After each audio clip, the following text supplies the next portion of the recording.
This is my rhetorical analysis essay draft. Season 1 of the Serial podcast was created to review the case and conviction of Adnan Syed. Sarah Koenig wants to investigate the case to find the truth about what happened because there are so many holes and unanswered questions. Her career and credibility could be at stake as she digs deeper into a mess of a case that was already closed. The podcast starts off by explaining the people involved in the case, Adnan, Hay, and the situation they had with their families. She presents the state's case first to show how the crime had supposedly gone down and to point out their evidence, which she will evaluate later. The state claimed Adnan killed Hay because of the breakup, but in episode 2, Sarah brings evidence from friends they had at the time and Hay's diary to show if he was really acting angry and controlling like the state said, or if it was just a regular breakup.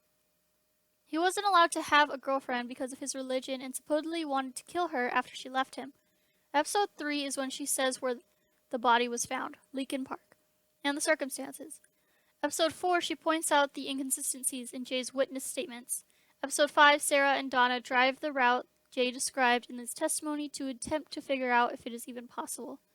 In episode 6, she explains Adnan's behavior and points out some odd statements made by others who saw him that day.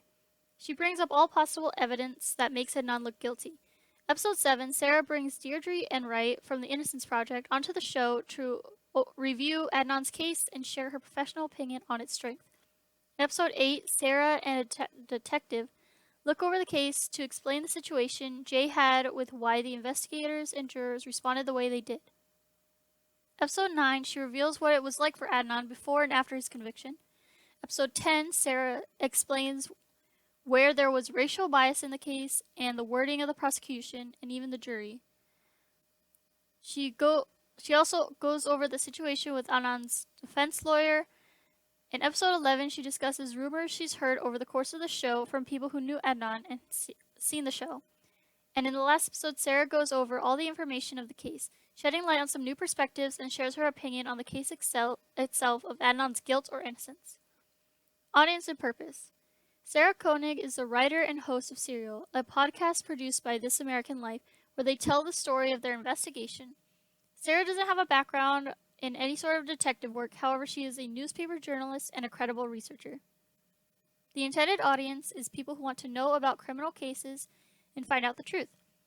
She addresses all kinds of people as the audience by making it easy to understand and not swaying too far one way or the other. She establishes a friendly relationship with the audience by sharing her own opinion on each piece of information and bringing us into the investigation. Sarah aims to find out the truth about whether or not Adnan was innocent or not, an ongoing discussion in which she searches for more sources that have not been brought up before. It raises issues about the way people are convicted of crimes based on bias or with little evidence, and the issue with unreliable witnesses. Rhetorical stance. The writer talks to us as listeners like a friend. She doesn't make things complicated and provides her own commentary on the facts of the case she's presenting. She uses word choice that gets to our emotions so we feel connected to the story. She's dramatic and gives visualizations so we can imagine what she's talking about. The author's tone is suspenseful, as it's a crime podcast, but it's also lighthearted, which keeps the story flowing. She stereotypes Adnan and his friends at the time as typical teenagers, which makes his choices at the time seem not as bad as they were. This is actually good for Adnan's case because the things he did before do not reflect badly on his character as much as the prosecution made it seem. Ethos.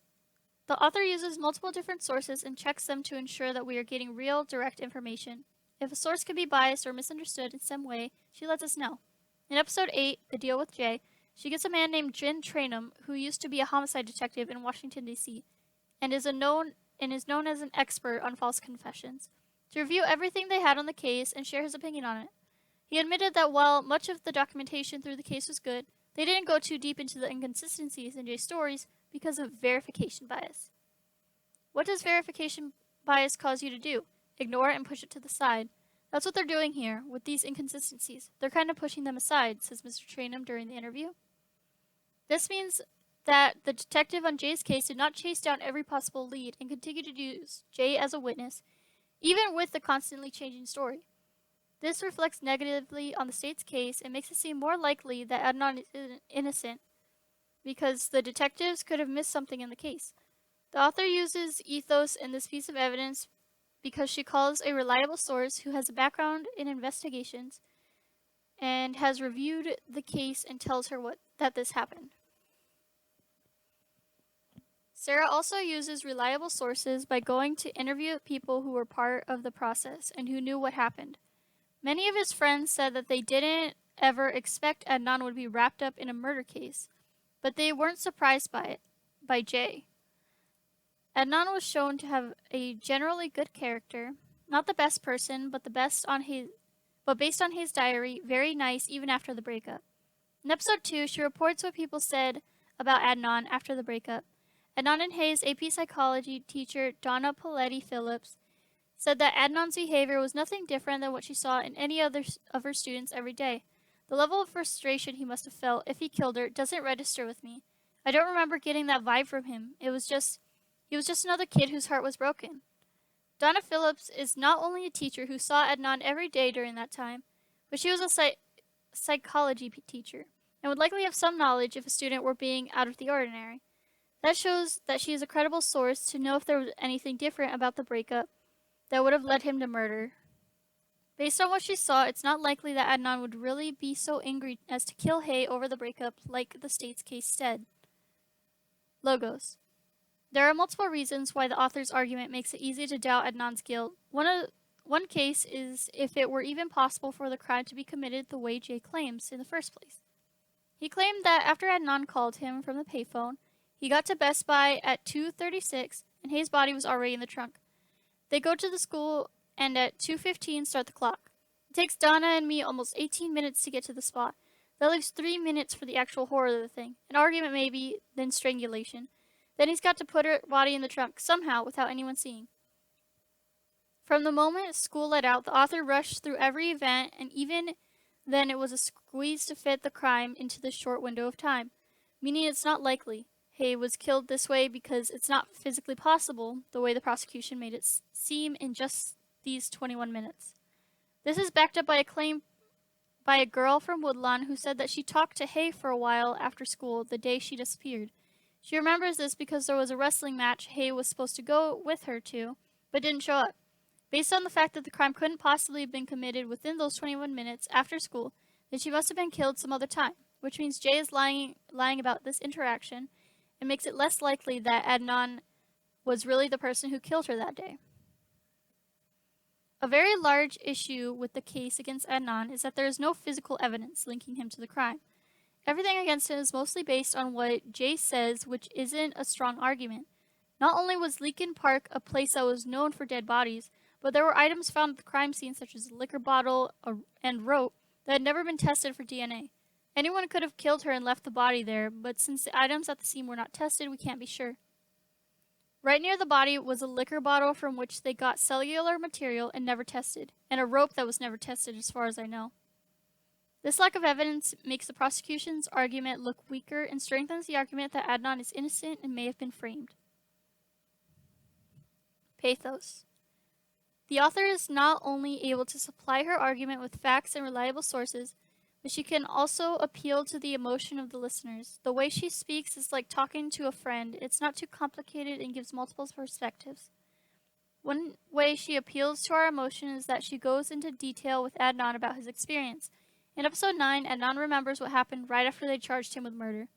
Before they left, I said, "Well, what's going to happen now?" Because in my mind, I'm thinking I'm not going home. And the author tells the audience, keep in mind, Adnan was 17 years old. This word choice puts the situation into a perspective of thinking of him like a kid. He is the same age as the audience listening in our class, so we can think of ourselves in that situation. We can feel empathy for his confusion and fear and possibly understand him not fully accepting the reality of the situation.